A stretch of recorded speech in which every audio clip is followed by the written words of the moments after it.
Cooey. Oh my god, why are you here? Hey horror fans, today is Monday, and we all know that Mondays suck. But when it comes to being a From fan, Monday is the best day of the week. Why, you ask? Well, it's because the promo trailer just came out, silly. Tensions have definitely amped up with Fatima's false pregnancy, Elgin's vision of the Kimono Lady, and of course, Tabitha's dreams from when she was a young kid. No doubt, things are looking grim for our favorite characters. What will they do? What does this treacherous place have in store for them? I'm sure you're riddled with questions just like I am. So come, gather round, and let's break down the trailer piece by piece, and prepare ourselves for the upcoming episode. The trailer is short and simple, but the implications behind each of those scenes, not so much. So shall we do a breakdown? Yeah, let's get into it. Before we start our explanation, we have a very small request. If you like our content, please support us by subscribing to our channel. This is a small click for you, but for us it means a lot. Thank you. Let's begin. Elgin and the Kimono Lady.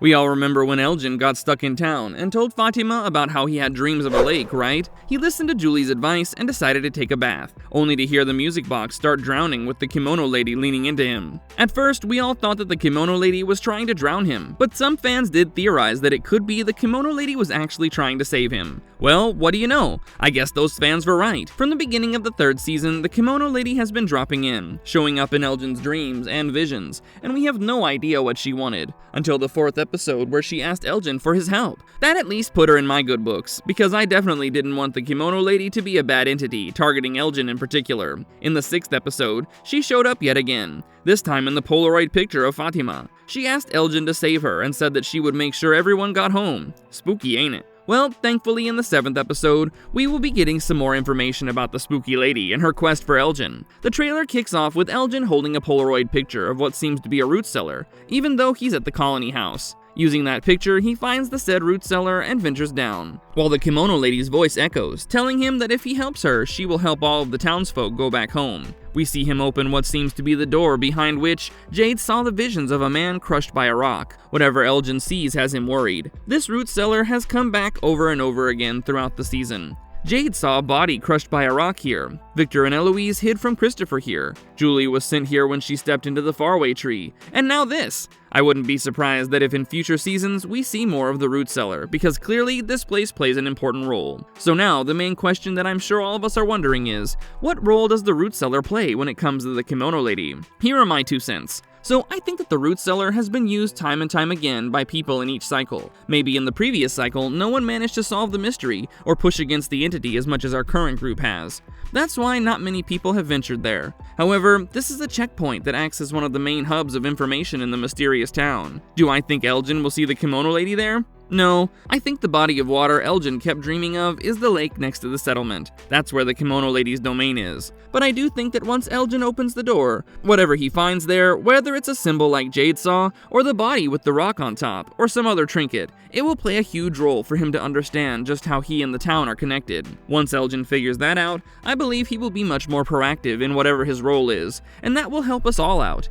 We already have Jade the Code Cracker, Tabitha the Chosen One, Boyd the Leader, and hopefully Elgin would become something akin to that. Up until now, Elgin was not sure what role he had to play, but whenever he had some useful information, he immediately shared it with whomever he felt needed to hear it. This Kimono Lady is Elgin's personal journey, and I think in the 7th episode, he'll finally figure out how it's related to the broader picture and everything that's happening around him. Elgin has a good head on his shoulders, and I'm genuinely hoping to see him play a major role in saving everyone in this town. While I'm being super optimistic about this whole Kimono Lady business, I'm not gonna lie to you guys and say that I don't have any doubts. Do I think the big bad entity that controls this town could be using the Kimono Lady to make him the next Christopher?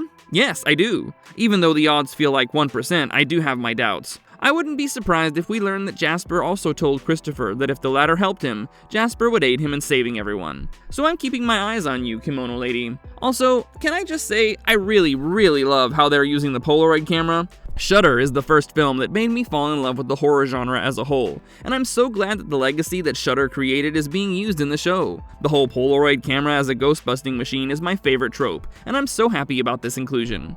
Tabitha's childhood dream and what it could mean. The very next scene after Elgin's little venture in the root cellar is about Tabitha and her dreams. Look, I'm not saying Jim doesn't love his family or anything, but I wouldn't hide the fact that I find Jim annoying. Tabitha clearly told Jim about her nightmare, about the 3 red stones and the spooky scarecrows, and Jim's expression is just like, "Oh no, my wife's being crazy again." Boy, wipe that expression off your face. Like, oh my god, Jim, the fact that Tabitha too dreamt of this place when she was a kid is huge. How can you not see it? That means that she's one of those sensitive people who, despite never stepping foot in the town, were aware of the place deep down. This could explain why she ended up in the town in the first place. Not only that, in the trailer, Tabitha explains that she had this nightmare of hers repeatedly. That means the town has been targeting Tabitha for a really long time. It had been beckoning her, making her aware of its existence, but could not straight up bring her here because the time was not right. As we all know, the town only brings people in when they're going through some life-changing event, almost trying to test the sanity of the people in their relationships when they're at their weakest. I wouldn't be surprised if in this episode, we see Tabitha and Jim get into a small argument over visiting the settlement, while Jim insists that she needs to stay home with the kids. But hey, at least we know one thing for sure. Jim, Jade, Tabitha, and Ethan will pay a visit to the settlement this time. I'm hoping for two things to happen. Tabitha realizes that her nightmare is not actually a nightmare, but a distant memory, which would help her find something or do something instinctively that would help her figure out the mystery. Or, Tabitha will visit the red stone in the settlement, but nothing will come out of it. It will be sundown, and the four of them would decide to stay the night at the settlement, or at least Tabitha would, and then she would manage to put the two and two together about the mysterious entity that Kenny heard walking around the settlement. I really need Jim to be supportive in this episode without screaming and blaming Tabitha for being an escapist when she's going through such a confusing time. I also think that Ethan would say something offhandedly that would click for both Jade and Tabitha, and we will learn that Jade's forbidden Kool-Aid guy and Tabitha's nightmares are connected somehow. This season is giving us a few answers, while also exploring a lot of family drama and dynamics at the same time. While the Matthews family is going through a tough time, I think the Stevens family is going through the worst.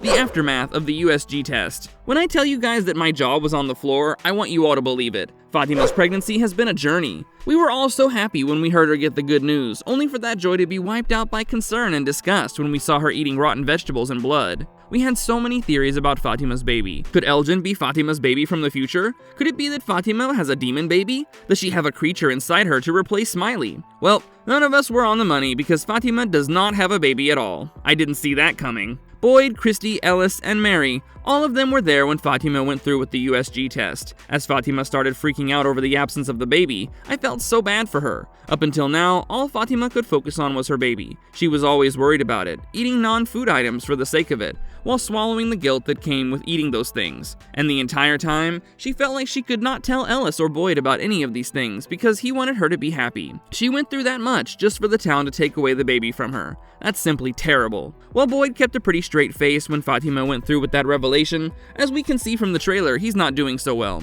Boyd has always been a proud protector. He's ready to fight tooth and nail for anyone he has taken under his wing, even if they're simply strangers. I still remember the way Boyd was breaking down when he saw Lauren and Megan dead in the pilot episode. He was shaking with fury, grief, and sadness as he pushed Frank against the wall, reminding him that a man protects his family. It makes sense why he feels that way. He couldn't protect Abby, and he almost lost both Abby and Ellis that day. So for Boyd, finally fixing the relationship with his son and seeing him get married meant a lot to him. On top of that, he heard of Fatima's pregnancy. No matter the condition or the place, hearing you're gonna be a grandfather is enough to kick your protective instincts into full gear. So it makes sense that with this news, Boyd is projecting and pressuring Christy to figure out the answers as a clinician. Christy's definitely not the one at fault. If it's a false pregnancy, then it's a false pregnancy. Nothing she can do about it. But I can understand why Boyd is so angry, so rigid, and so upset. The town is definitely targeting Boyd, and I think it's because up till now, Boyd is the one town member who's had the most success so far against the entity and its forces. Boyd found the livestock, Boyd found the talismans,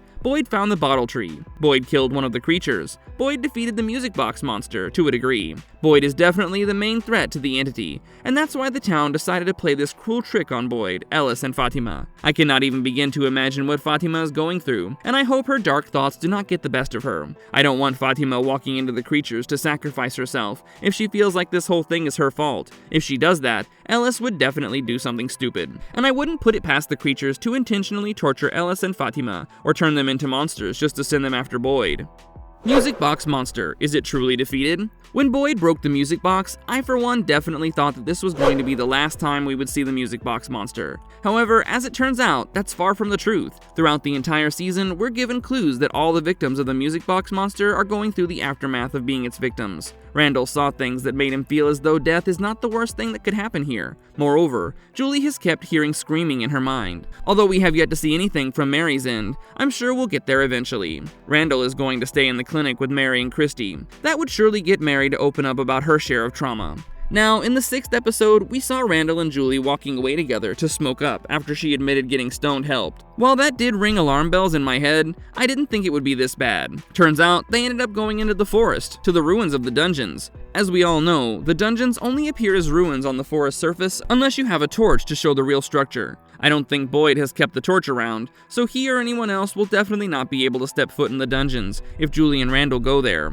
From what we can see in the trailer, Julie and Randall went in there because Julie had felt something. She seems to be the one who's leading this, expedition, while Randall is being the more cautious one. I never thought I would see Randall out of all people being cautious, but I'm glad he's acting like an adult. Julie seems to be feeling drawn to the dungeons. I think the closer she gets to the dungeons, the less screaming she hears. That's why Julie is trying to go there. I'm sure Randall also hears his fair share of screaming in his head, but it's good that he does not want to go there. Maybe in this episode, we'll finally understand just what the music box monster is and what it wants from its victims, more specifically Julie. I remember Thomas' voice saying over the phone that Julie and Ethan are not Jim's kids anymore. While I definitely have my questions regarding Ethan, I know for a fact that Thomas was referring to Julie being marked by the music box monster. Now, I'm not saying that Randall or Mari are not going through their fair share of trauma after being captured by the entity. I'm sure they are, but so far, it only seems as if the experience took a toll on Julie and affected her the most. So, maybe out of all the 3 victims, the music box monster is particularly targeting Julie and hoping to ruin her,